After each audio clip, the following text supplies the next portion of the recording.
কি রে, তোর কোথায় টাকা, কোথায় টাকা? তো এখনো আসেনি। স্যার, মোর দাদু তো এখনো প্রেগনেন্ট হয়নি। সরি সরি সরি, পেমেন্ট হয়নি।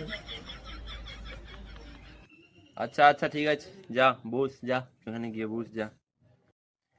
আচ্ছা লালু, তুই বল তো যে 5+2 কত হয়?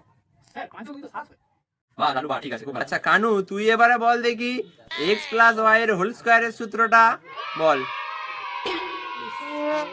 সূত্র x x minus x y Z.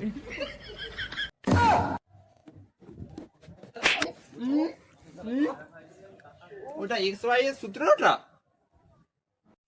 বাইরের মাস্টার কিছু নেই। ঠিক বেতনটা দিতে দিচ্ছ তো, প্রশ্নটা কিরকম হয়? ঠিক সময় বেতন দিবি এরপর থেকে।